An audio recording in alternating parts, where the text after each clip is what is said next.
السلام عليكم.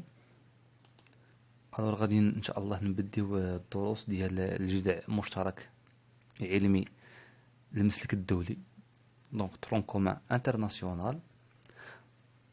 ولكن قبل ان شاء الله ما غادي نبديو الدروس ديال هاد السنه ولا ديال هاد الدوره، غادي نديرو واحد المراجعه للعلاقات الرياضيه التي نحتاجها خلال هذه السنه. اذن rappel de mathématiques et de calcul، تذكير بالعلاقات الرياضية وبعلاقات الحساب. 1. Trigonométrie، الحساب المثلثي. Dans un triangle rectangle، donc un triangle rectangle هو مثلث قائم بالزاوية، donc le voilà. Donc un triangle ABC rectangle en A قائم بالزاوية في A.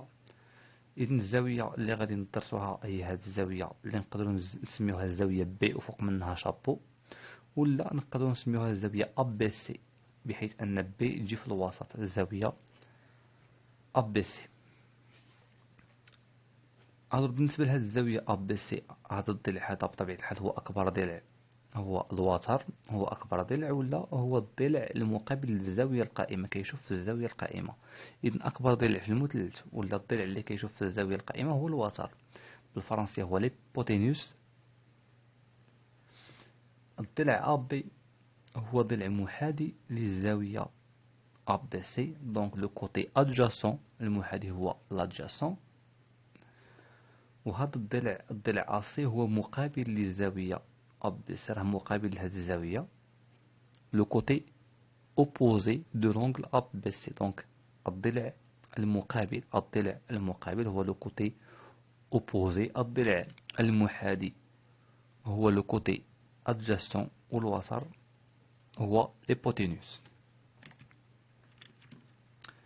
إذن بالنسبة للسينوس ديال هذه الزاوية، السينوس ديال الزاوية ABC، دونك السينوس كتقول لنا الخاصية بأن السينوس ديال الزاوية ABC كتساوي لنا الضلع، الطول ديال الضلع المقابل على الوتر.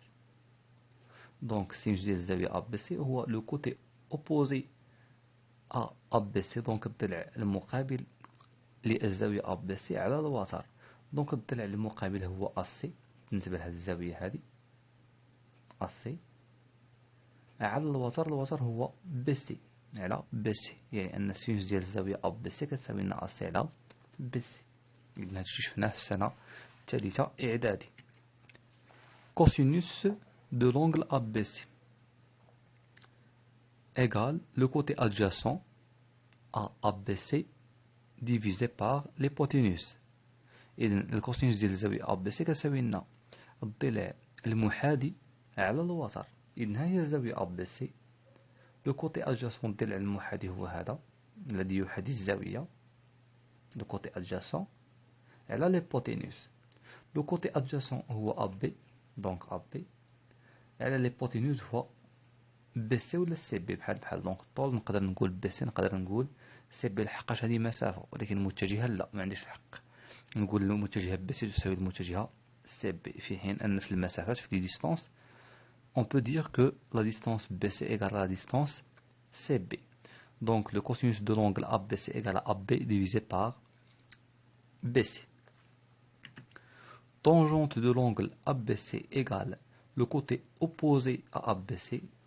Donc tangente نتاع هاد الزاوية كيساوي لنا الضلع المقابل هو هذا، donc le côté opposé اللي هو AC على le côté adjacent à ABC، على الضلع المحاذي هو AB. إذن tangente نتاع الزاوية ABC هو AC على AB. On peut dire la même chose pour cet angle, donc l'angle BCA. Donc sinus de l'angle BCA هو قلنا l'opposé على l'hypoténuse، donc l'opposé نتاع هاد الزاوية هو هذا بالنسبة لهاد الزاوية دابا BCA.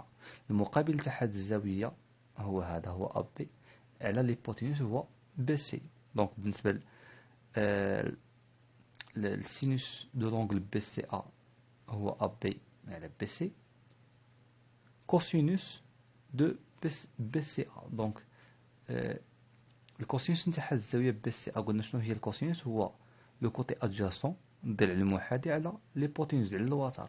الور هاد بالنسبة لهاد الزاوية الضلع المحاذي هو هذا الذي يحاذيها، يعني اسي على الوتر اللي هو بي سي. وبالنسبة للطونجونت نتاع هاد الزاوية بي سي ا، طونجونت نتاع بي سي ا، دونك الطونجونت هو المقابل على المحاذي، المقابل على المحاذي، المقابل هو ا بي والمحاذي هو AC. 2. Propriété du triangle rectangle. Donc, خاصية المثلث قائم الزاوية. Le théorème de Pythagore précise que مبرهنة فيثاغورس تبين أن si un triangle ABC est rectangle en A، إذا كان عندنا واحد المثلث قائم الزاوية في A، alors le carré de la longueur de l'hypoténuse est égal. إذن مربع الوتر يساوي à la somme des carrés des deux autres longueurs، كيساوي المجموع نتاع المربعين نتاع الطولين الآخرين des côtés de l'angle droit. إذا كان عندنا واحد المثلث قائم الزاوية في A، دونك بطبيعة الحال إذا كان قائم بالزاوية في A، مثلا نسميو هذا المثلث A B C، إذا كان قائم بالزاوية في A فإن الوتر هو B C، الوتر هو B C. إذا شنو كتقول لنا الخاصية نتاع مبرهنة فيثاغورس؟ لو كاري دو لا لونغور دو ليبوتينوس. إذا مربع طول الوتر يساوي إيتيغال à la somme des carrés، مجموع مربعين دي دو زوتر لونغور دي كوتي، مجموع مربعي طولي الضلعين الآخرين، طولي الضلعين الآخرين. وشنو غادي نكتبو؟ دونك قلنا الوتر هو بي سي، دونك الوتر أس 2 كيساوي المجموع ديال المربعين نتاع الضلعين الآخرين اللي هما أسي و أب. يعني إذا كان عندنا واحد المثلث أب بي سي قائم بالزاوية في أ، الوتر هو بي سي، نكتبو بي سي أس 2 كتساوي لنا أسي أس 2 زائد بي سي زائد أب بي أس 2، دونك أسي أس 2 زائد أب بي أس 2. réciproquement عكسيا tout triangle ABC vérifiant l'égalité précédente، كل مثلث محناش عارفين واش قائم بزاوية ولا لا، كل مثلث كيحقق لنا هاد العلاقة هادي. مثلا نجيب واحد المثلث مانيش عارف انايا واش هاد المثلث قائم بالزاوية ولا لا، ولكن كنعرف راه الوتر ديالو، ونعرف الطول ديالو شحال كيساوي. نشدو داك الوتر ونديرو اس 2 ونشدو الضلعين الاخرين ونديرو لهم اس 2 ونجمعوهم، يعني المجموع نتاع مربعين نتاع الضلعين الاخرين. إلا لقينا بأن الوتر أس 2 كيساوي المجموع نتاع مربعي الضلعين الآخرين فإن هذا المثلث راه قائم بالزاوية. دونك vérifions l'égalité précédente est un triangle rectangle en A، راه مثلث قائم بالزاوية في A. إذن هذه كنسميها مبرهنة فيثاغورس العكسية، مبرهنة فيثاغورس العكسية.